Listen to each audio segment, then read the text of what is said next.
We're going to get started. I'm Jim McCarthy. I'm the CEO of Gold Star. The people generally tuning in with us today are Gold Star organizers, venues, promoters, and other people in the industry who have been joining us for the last few weeks for what we've titled the Expert Chats. Our goal with these chats has been very practical information during a time of, unusual time for our industry. And this week, we are addressing a topic that I think looms large for all of us in the industry, and that is what it will take to reopen, to go back to our venues for live events, to sell tickets to people in a way that's responsible and safe and effective. And I love the pairing of experts that we have with us today because I think it brings both sides of a complex issue to bear. I'd like to introduce Dr. Vincent Racaniello, who is a professor of microbiology and virology at Columbia.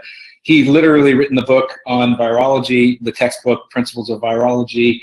I'll let him tell you a little bit more, but he studied at Cornell. He was at MIT. He's been in the news all over the place, as you can imagine, since the COVID crisis has begun, and he's been working in the field of virology and specifically influenza viruses since 1975. He has a blog and a podcast, and we are really thrilled to have Vincent. We also have Danny Feldman, who is the producing artistic director of the Pasadena Playhouse right here in Pasadena, California, and he has brought some great programming and real spirit of community engagement to the Playhouse, and I'm proud to be a board member of the Pasadena Playhouse. He was at the Labyrinth Theater in New York City before that, and a long history in the theater community. And I'm happy to have both of you guys.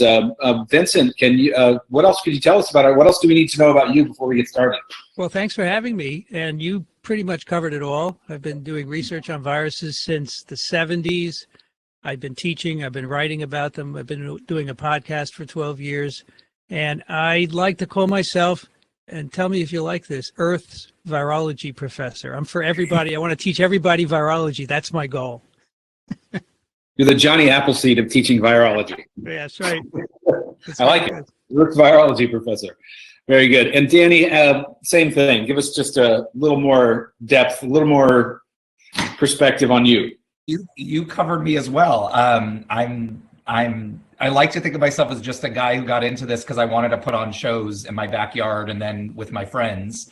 And who knew I'd be on a live chat talking about viruses one day and how that's going to affect venues. But here we are. Here we are. So let's start with a really broad framing question, and you guys can compliment and go back and forth on this however you see fit. In mid-March, our industry of live entertainment came to a screeching halt. I mean, we went to, unlike many industries who either found ways to work around this or they were limited, we went to zero almost immediately. And there's been a million adjustments that we've all made in the business, but none of which really replace the fact that until we can do shows in one form or another, it's not really, an industry. We're all doing things to keep the flame alive. But I think the real question for all of us is, what sorts of expectations are realistic? What sorts of venues? What kinds of things can venues do that might make a difference? And what's the difference between what we're doing and the difference that it makes sort of from a virology point of view, and as opposed to from a perception point of view on the part of the people who ultimately are going to have to buy a ticket? So that's a broad set of questions. And I guess in terms of realistic expectation setting, I'm going to start with Vincent, because all of us in the industry are just really given to right now a lot of wishful thinking in terms of being able to, not in a bad way necessarily, it's just a bias that I think we have to recognize in ourselves. We'd love nothing more than to be able to say, we're going to be back soon. But Vincent, what do you think? Well, I think you need to be patient because, your industry, getting a lot of people in a big room together really close, that's how this virus is spread. And so I'm sorry to say that doing that is not going to happen right now. As you know, they just opened Georgia And, a lot of people didn't go to restaurants. They're wary, and I don't blame them. And so if you open tomorrow, I'm not sure you would fill a room, unless you got me to go, of course, and then I would fill the room because everyone wants to know about viruses. So ironically, we would be doing the very thing you're preaching against. well, I was in the middle of teaching a virology course at Columbia, and it was canceled because of a virus. Can you imagine? I mean, you couldn't make it so right now, all the numbers are declining, right? In many places, especially in the US. And people are looking at that as a sign that we should start returning to normalcy. And you have to balance, right? Because on the one hand, you don't want to overburden the hospitals. That's really the key. You don't want too many people to get infected and overburden the hospitals. That's all we're worrying about, 20% of infections that do that. But on the other hand, you can't keep life shut down forever. You have to have a balance. I totally get that. So I think we're at the point where we can start thinking about going back, but you have to do it gradually. You have to do it in steps. And, we have to understand that virus is still around. And more importantly, very few people have been infected. And so there's still a lot of people left for the virus to infect. And we have to get to like 70, 80% of people infected before it won't be able to circulate anymore. And that's some time away. So in the meantime, I think we can still think about going back, but we have to do a few things. First, we have to be testing a lot more, because you could imagine having an event where you can't get in unless you're negative, right? Because if you test positive, you shouldn't be allowed in, because then you're going to infect people. And I think that's where cell phone apps can come into play to see who's around you that's been infected or not. I think we need to work up that a lot. And if someone's infected, we have to trace everybody they've been in touch with, in contact with, and quarantine them. And, we haven't been very good at doing that since January at all. So this is what China did very effectively. This is what South Korea did very effectively. And South Korea's, they actually never shut down their economy. They figured out a way to balance it. So I take a lesson from them. I say, what did they do? And how can we emulate that at this point? And, they kept their economies going. They shut down schools because that's how a lot of transmission goes. But if you do more testing and more contact tracing, face mask wearing, cell phone apps to track people, I think that starts to get back to normalcy. But you have to remember, we can't do it overnight. It has to be graded. And so businesses can't have all 1,000 employees come back at once. You have to do it in steps. So that's my general thinking. And I'd be interested to hear how you could do that in the context of a venue, say. Yeah. Right? Well, Danny, I know you have been super engaged with the leaders of the theater world in LA and beyond. How in line are they in the understanding of the situation with Dr. Racaniello? I would say it's a little bit all over the map. I think we have, some people who, in the wishful thinking side, have memberships or subscriptions on sale for the fall, saying we're going to be back full steam ahead this fall. We're just starting to see, some of the summer, not all of the summer events have canceled yet, right? There's certain summer events still planned, and you have others saying it looks like we're not going to be back until January soonest. Because I think what a lot of us are wrestling with is our current business models do not have room for socially distancing in our venues. As most people know, particularly in the theater business, our models don't work anyway. We're underwater in a lot of ways. Relying on donations to close. Our full capacity, doesn't do it anyway. Doesn't for a big show, a big musical, at least at the Playhouse. It's all subsidized in some way, and the burden of that subsidy growing and having the audience income go down, we don't necessarily see our cost structure changing dramatically to account for this, and that doesn't even take into account the experience that an audience comes to for live entertainment is all about the audience. It's all about being in a room full of people. We've all been to plays where there's a third of the house and it's not the most enjoyable experience.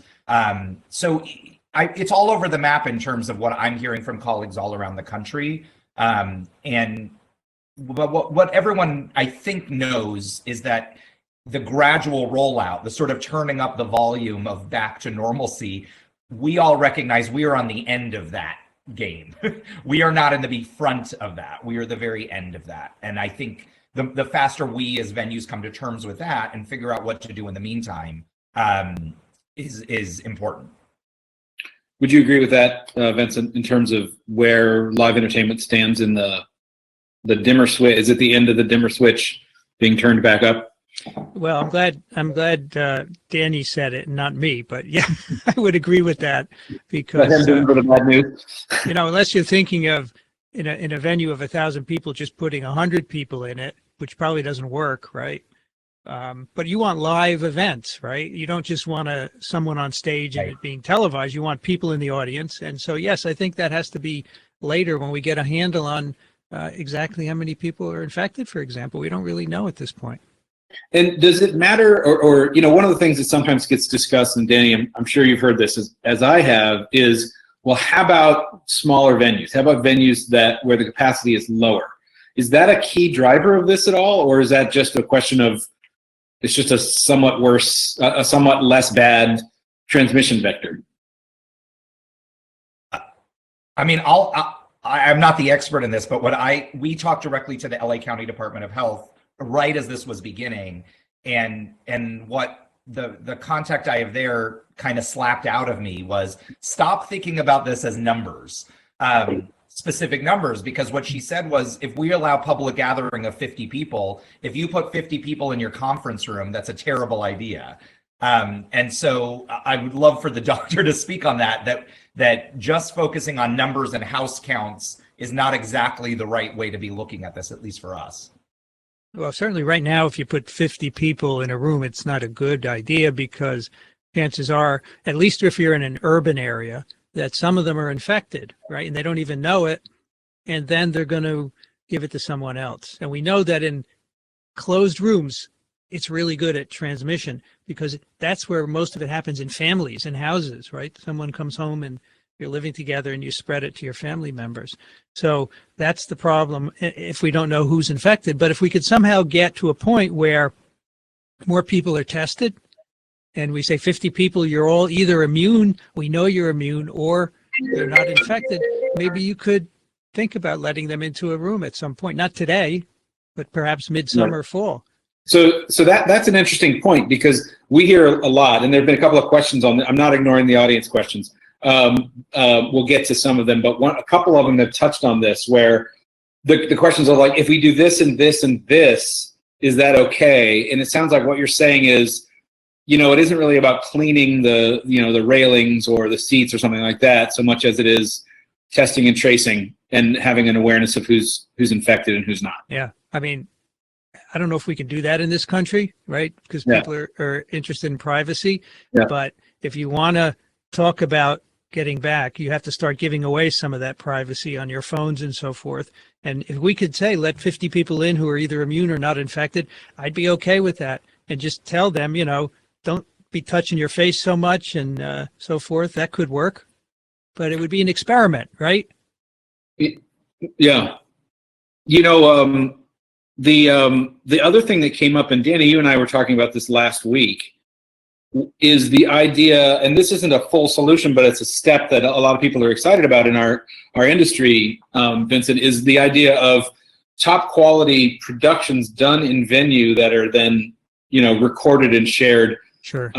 Which is different. So then you get into the issue, and the broader issue here is, and I'm responding to, let's see, it was Simon from Fountain Theater and Maria from Masterworks, keeping the staff and the cast safe, because there's been a lot of this type of thing.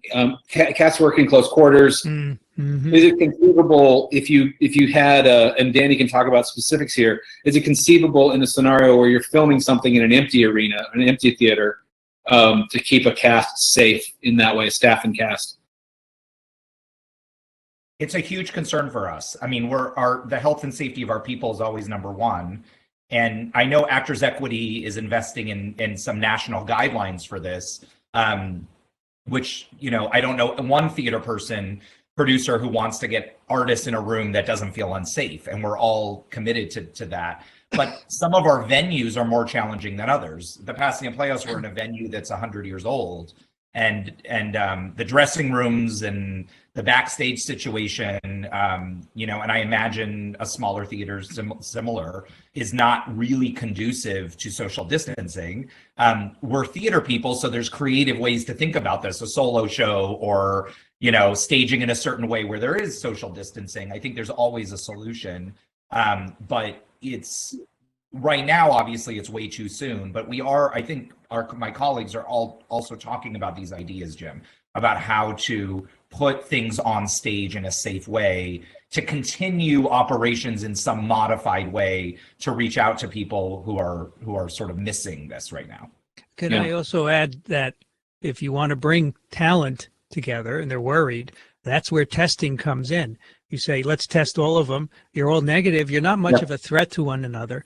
But then you follow up with them for a few weeks after they're brought together, and you make sure they stay well. And then there is something else we can add to this equation. At some point, there's going to be a drug that we can use to treat people. And so, you know, if someone gets sick, we can take care of them. Right. And I think that'll happen at some point before the end of the year, most likely. That's the most so you're not talking about a vaccine, you're talking about a treatment. So I'm talking about a treatment, not a vaccine. The vaccines are next year. Yeah. So that's the most sanguine perspective on treatment that I've heard from somebody who knows what the hell they're talking about, at least, you know, in terms of the virology side of it. But you think that's conceivable this year? I mean, there are things that are being tested right now that some of them are looking okay. And you don't know the amount of effort that's going into this. It's just astounding, the number of companies that are invested in this. And these are very talented people who know what they're doing. And I am quite sure something this year will come out of it for sure. Well, that's great to hear. That's great to hear. So, Vince, Danny, you had something? Yeah, no, I was just going to say that you know, the high line of this conversation was when can venues reopen? And I think there's both there's all of the science behind it and government regulations and all of that and the testing, but there's also this psychological factor of when audiences feel comfortable en masse to come back into our venues. Absolutely. And all of the things we're talking about, mass testing and a treatment and this, are factors in getting an audience more comfortable coming. But, you know, if I was operating a theater in Georgia and they said you can start having people come, I agree, Dr. Vincent, no one's coming. And they shouldn't come, particularly a lot of us serve vulnerable populations. That's a good point about theater. They won't come until, I'm sorry, my fault. They won't come until there's been an event that hasn't been a problem. And then once they see that, and once they see people going to restaurants, then they will start coming. You need to have that first one. And I think all of our fear is coming back too early, where then there's a public outbreak again. Oh, yeah. And everyone retreats once again. And our businesses already are taking sort of a catastrophic hit right now in our field. Sure. And the thought of ramping up again and the effort and resources and capital it takes to ramp back up our businesses to then shut down again seems truly like a blow we will not be able to come back from in terms of how I'm looking at it. Yeah. You know, there's been a couple of comments, and again, I apologize. The questions are coming in much faster than usual, but there's been a couple of comments I want to kind of combine into a single topic to put out here, which is a couple of people have mentioned that maybe the right reaction to what Dr. Racaniello is saying on the testing and tracing thing is that perhaps it's the responsibility or it's incumbent upon the arts and live entertainment community to advocate in some stronger way for that aspect of this to be done, which is, I think, a very interesting take on what's been said today, and nothing that I've heard so far. Like, I think so far what we've heard, Danny, and you may have heard slightly different things from me, but I bet quite similar is, take care of the cast, wash the seats, do the spacing, do like Barrington Stage did and make a 500-seat theater, a 100-seat theater, stuff like that. But it sounds like we're sort of a little bit playing a little bit of a shell game by doing that as opposed to the testing and tracing. But maybe that's an approach. Maybe that's a thought. Yeah, or turning our theaters into testing centers, or advocates for that. Yeah, you have to grab it, just like the states took care of the situation last month, right, where the feds were not doing anything. So New York State and California and others said, okay, we're going to take charge of the situation, did their own testing. You as an industry should do that, and you can do it and set an example. I think that, you test people, you test your talent and so forth, you contact trace. If there is a case in your talent or in the audience, you see who they've been in contact with and show that you're proactive. I wonder if there's somebody on the call today that actually is going to be motivated to pick up that banner and run with it. I mean, I think maybe multiple people will. I think that's pretty interesting. I'm seeing comments just rolling across the screen about this. So, I mean, I don't know. Maybe a Danny Feldman one-man show about, I'm not sure, a musical about the need for testing and tracing.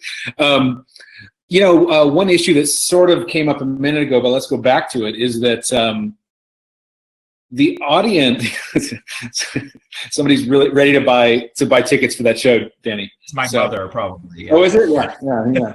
At least we've always got one audience member.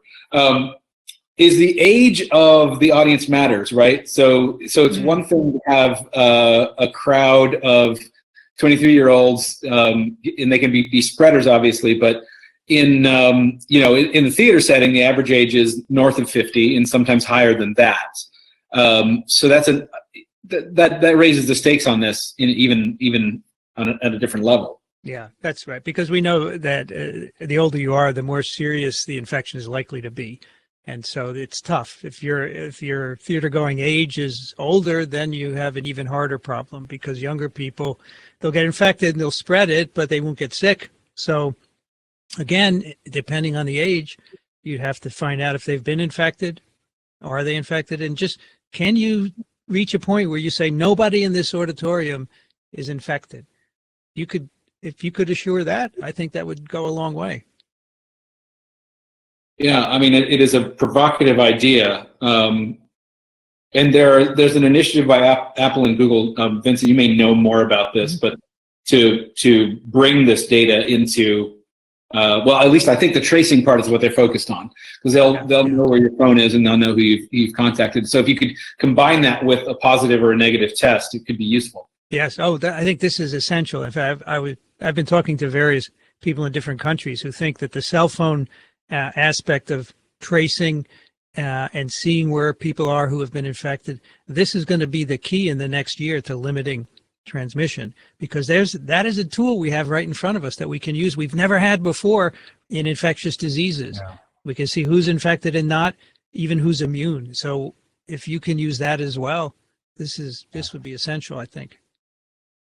It made me think of at the Pasadena Playhouse, we've been around a long time, and we dug into the archives last week, and in 1918 we were performing not in our current venue. We were at a place called the Savoy Theater in Pasadena, and in this middle of the Spanish flu, our audiences were all wearing face masks. There are some photos around of it, and the actors on stage. Crazy, I didn't know that. The actors were wearing face masks too. Actors and audience were all wearing face masks. Wow. Yeah. Well, that's an option. I think you can have your audiences wear face masks. It would probably make them feel better. Sure. It would. Yeah. Well, the way you said that, Doc, made me think, maybe is it also is it a psychological benefit, or is it an actual benefit for the idea of audiences wearing face masks? Oh, it's an actual benefit for sure. Yeah. We should have been wearing them way back in January. We didn't have good direction from our CDC, unfortunately. As you know, they turned around. But we know in other countries, wearing face masks help prevent spread of infection. So I think we're getting used to it in this country. And I think it's going to become a fashion statement at some point. And we'll have better looking face masks. We already do. And people will wear them to the theater. And I think you should require it, most likely, at least in the beginning. It would be crazy not to. I don't know about the talent. I think you can have other ways of, and I would probably keep them a few front rows empty, right? Because a lot of spit goes flying in those front rows. But the audience should be in face masks, for sure. Yes, especially certain actors I won't name.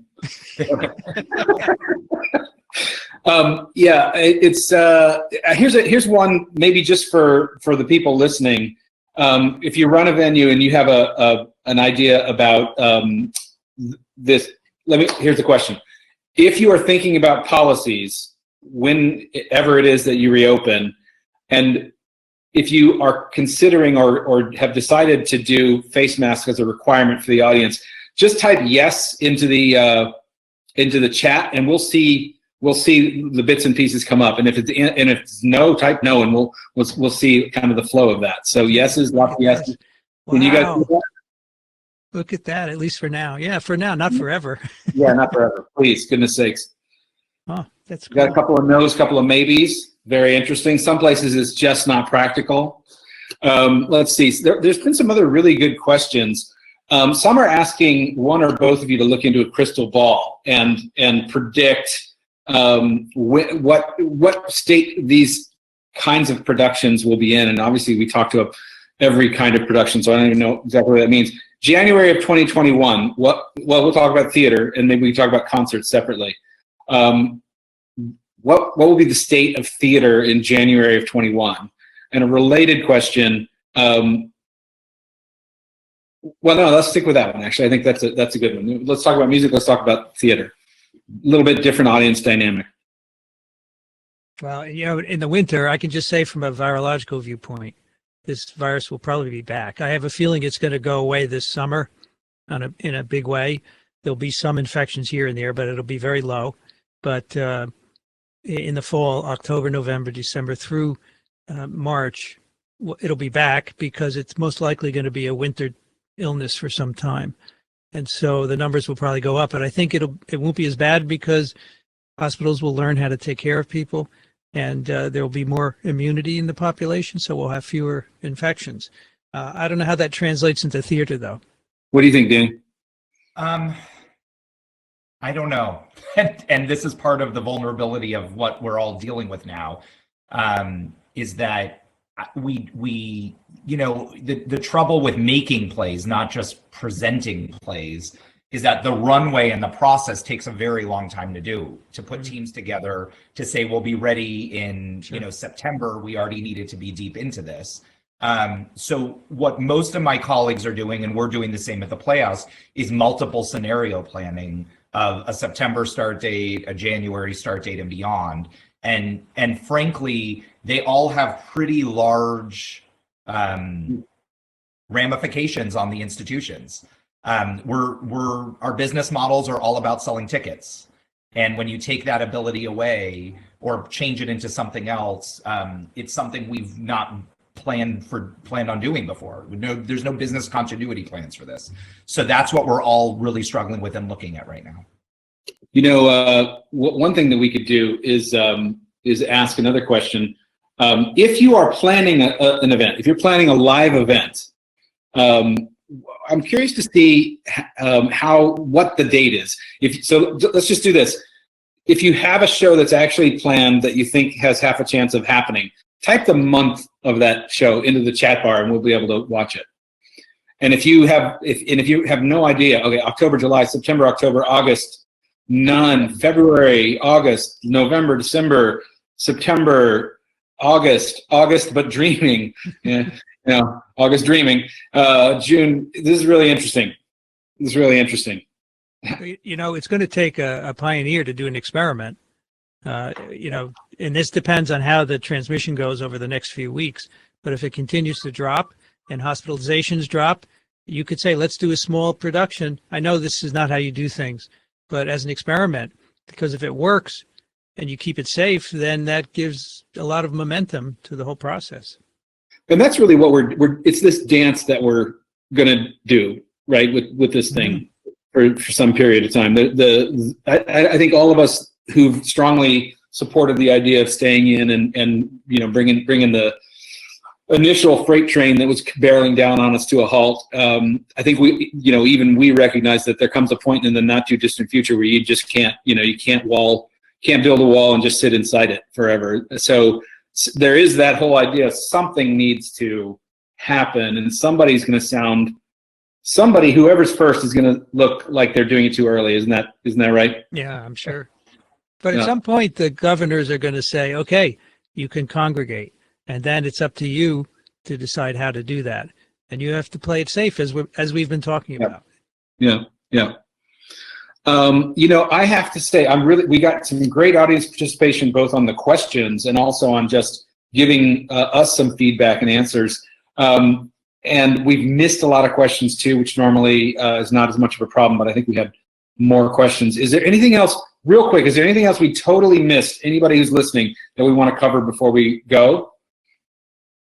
Somebody's talking about doing drive-in theaters, and not just movies, but drive-in theater. I like that. That's a great idea. You stay in your car. Yep. Yeah. Awesome. That would work. It would be novel, but it would work, right? Yeah, yeah. Danny, are we planning any of that? We actually have been talking about that. Yeah, I like it. I like that. We just need to find a field big enough somewhere around here. We have a parking lot behind us. We're good. That's good. Good point. Good point. Well, guys, we are past our time. We usually go a few minutes over because the reality is we always get excited about the conversations and get into it. But is there anything you want to leave us with? I'll start with you, Danny. Anything you want to leave us with that you've learned, or that you want to make sure that your colleagues in the industry know, or questions that we ask? I think we're all just we're in a collective moment. Theater's about collective, right? Everyone's together, and we're all in a collective moment of uncertainty, and it's wildly uncomfortable. But it is our new normal. I hate that phrase, but it is our new normal. And I think I'm ready for that to be the old normal. By the way, like we need to get it's going to change. But I think that eventually. That theater people are very creative and crafty, and we can navigate through this in innovative, interesting ways. And I think the sooner we all believe and understand this is not a flip of a switch and we're getting back to what we were before, that this is an ongoing process, as the doctor is telling us, as soon as we get our minds and settle into that and get comfortable in that uncertainty, the better off all of our venues will be. And, Vincent, I think one of the things that for me is the most novel thing about this conversation, maybe not in your world, but in the context of the live entertainment community, is this idea that all of the other sort of non-pharmaceutical interventions aside that the live entertainment organizations can do for themselves, the testing and tracing and identifying who's in the room as really the key to this in this context. And I love the idea that a couple of people brought up about advocating for that. It is perhaps the one thing that really matters. Would you echo that and add to that, or what else would you leave us on? Well, I totally agree that testing and tracing and records, cell phones, all the things we've talked about, these are going to be essential. And so far, they haven't played a big role in the U.S., and they should have, because that's part of how we could have contained this back in January. I hate to say it. But so I totally endorse that. And I think your industry is unique in having to overcome this issue of getting a lot of people together, but you can do it with some of these methods. So I would explore it. I would keep an eye on how the trends are in infections on a weekly basis. And, people are starting to want to open up here in New York State. If there's a 14-day decline in hospitalizations, they'll start easing restrictions.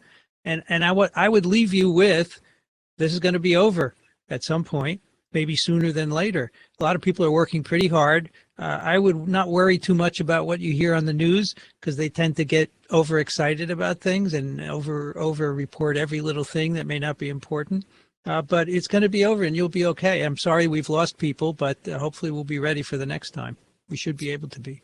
We just got an amazing question come through the Q&A, which is, how do we stay in community after this conversation to push forward the idea of advocating the testing and tracing aspect of this as an industry? Great point. And I don't have an answer off the top of my head. I guess I will ask the two of you fine gentlemen if you would be at least willing to contribute to that on some minor level. If we do that, we'll figure out the hard part, and just if you, sure. Yeah, awesome. I'm here for you. Well, you're Earth's virology professor, so office hours have to be at least once a week, right? That's right. You're absolutely right. We'll figure that out, and we will absolutely share that. We'll share something with the recording, and I don't have an answer right now, but it shouldn't be hard to find a way to enable people to do that. If you are in this conversation, that means you're registered. So we have your email address. We will email you not only the recording and recap of this, but also some solution for getting people back together to talk about this more and figure out how to make it more real. So I know we went a few minutes over. I think it was totally worth it. Danny, thanks so much. Thank you. I'll talk to you this afternoon on the board call. And Dr. Racaniello, thank you very much. We really appreciate your input. I think we all learned a few things here today that we can combine with the expertise that exists in the live entertainment community and make a difference. Thanks for having me. And if people want to chat, they can find me online. I'm easily findable. Very good. Very good. All right. Thanks, everybody. Talk to you later. Bye.